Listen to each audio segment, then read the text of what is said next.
Do what you love. Do what you love, and then you'll make all the money you want. Do what you love, and the money will follow. All these interviews with all these rich multimillionaires and billionaires, they say, what would you advise to people if they want to make the money that you make? Well, you know what? You got to do what you love.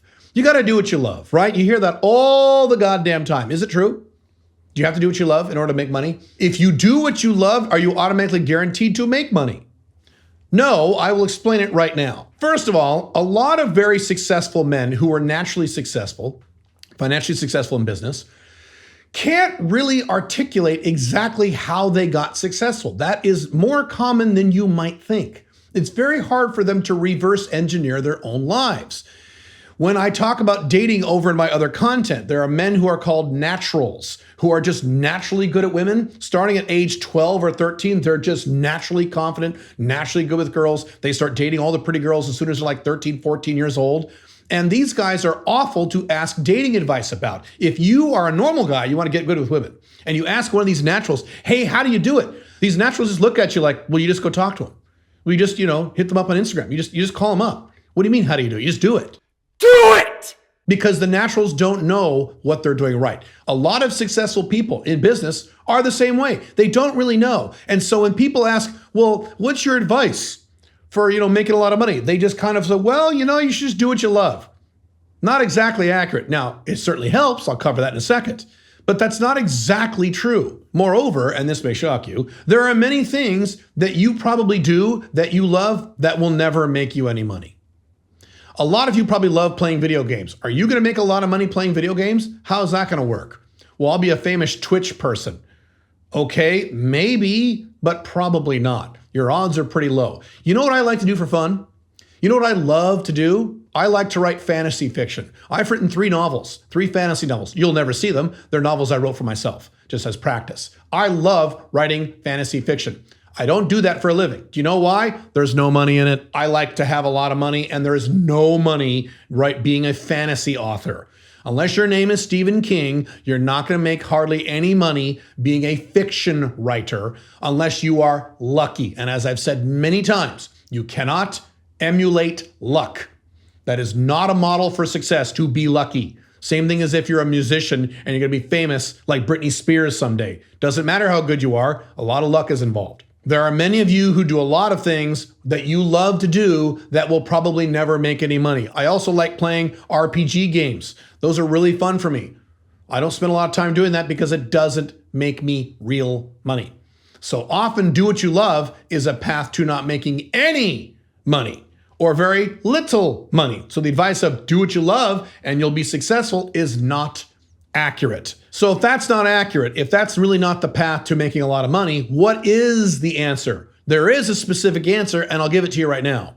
You don't need to love what you do. You don't need to love what you do to make all the money you want, but you can't hate what you do. If you hate what you do, you won't be successful. The odds are very low, at least, that you will be successful, so you can't hate it. If you absolutely hate the business that you just started, or hate the niche, or hate the marketplace that you're in, you need to get the hell out and do something else, bro. You're never going to make decent money hating what you do. But you don't have to love what you do. At a bare minimum, you should be at least mildly curious about what it is you do. Because if you hate what you do, you won't stick with it and you won't do the things necessary to be successful financially in that sector. That's just how this works. Now, does it help to love what you do? Yes, if you love to do something that is a very high demand skill in the marketplace, what we call high income skills on the internet. If you love to do something like sales, if you love sales, oh yeah, you'll make a shitload of money. The problem is most of you probably don't love sales, right? Right. So if you love what you do and what you do is of high value in the marketplace, that's great. However, most of us are not that lucky. Most people are not going to love something that is of high value in the marketplace. You might be that category, but you might not. And if that's the case, you have to do something that you know is high value in the marketplace, solving the problem of a very narrow niche. That's the Alpha 2.0 business model I teach here at Sovereign CEO. And you don't hate it, but you're at least mildly curious about it. You don't have to love it. You don't even have to like it. You just can't hate it. Now that's the first piece to this. Here's the second component. Even if you love what you do, at least 20% of the work you do day to day, week to week, you will not like. And I'm in that category, and I've said this before. I really like doing what I do. I would do a lot of what I do now for free. That's how much I like it. So I'm lucky in that I like doing something that is also of high value in the marketplace. I have several companies. I've done a lot of things throughout my business career, and I've liked most of them. Not all of them, but most of them. However, even at my level where I'm making a high income doing something I like, there is about 20% of my work that I don't like at all. Matter of fact, I borderline hate it. It's stuff I have to do. It's stuff that I can't outsource. I'll cover that in a second.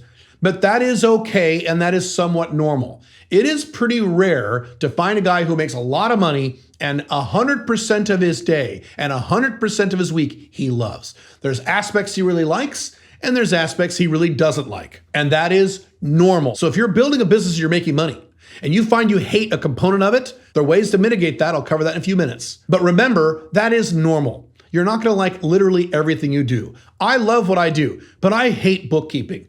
And I don't do my own bookkeeping. I have a bookkeeping staff. But dealing with those kinds of numbers and scanning the receipts and double checking the numbers to make sure they're right and double working with things like attorneys and accountants and crap like that, I have to personally do it because I can't outsource those functions. I have to be the one signing on the piece of paper myself, and I don't like it. But it's something I have to do, but it's not most of what I do. It's only a component of what I do, maybe 10 to 20%. Now, I say 20% because if you dislike more than 20% of what you're doing, that's going to be rough, and I don't recommend that. I used to know a guy briefly, a guy named Larry Wingett. He was about 15, 20 years ago, he was a famous professional speaker.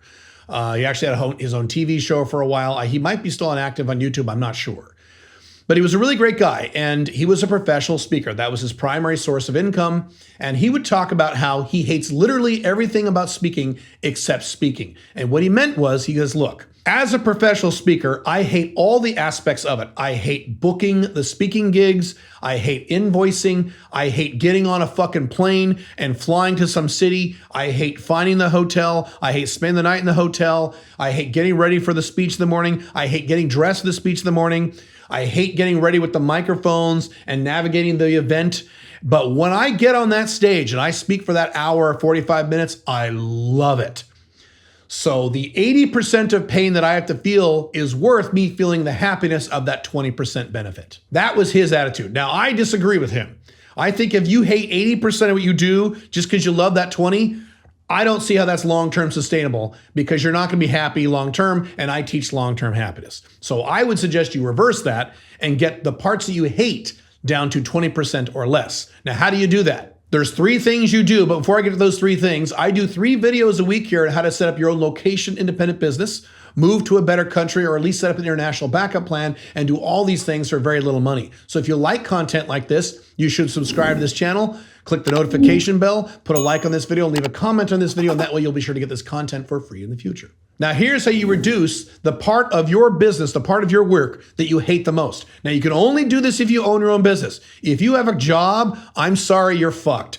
Stop having a job, for Christ's sake. Matter of fact, watch that video up there where I talk about how dumb it is to have a job. Please do not have a job in the collapsing Western world. Start your own location-independent business so you can be free and protected long-term. But assuming you have your own business, here's how you reduce that amount of time or the amount of work that you have that you don't like to 20% or less. Number 1, the obvious one, you outsource it. Hire other people, not employees. I teach a no employee model. Hire virtual assistants, interns, subcontractors, what have you, and have them do the work that you don't like. And if you don't like it, you're probably not very good at it anyway, so you should outsource that anyway. But that is your job as a new business owner, as you grow your business, to outsource as much as you possibly can to other people who do it better than you, so you can focus on the stuff that actually you do well, that you like, and that actually makes real money. Very, very, very important, and beyond the scope of this video, but I've talked a lot about this. The second thing you do, or you can do with these functions, is you eliminate them. You just don't do them.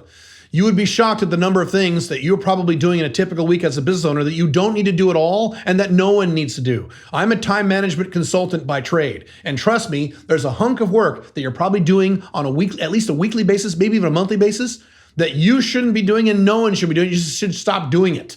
You shouldn't be doing it all. You're just stuck in a habit pattern of doing this stupid work because you think you need to do it and you actually don't.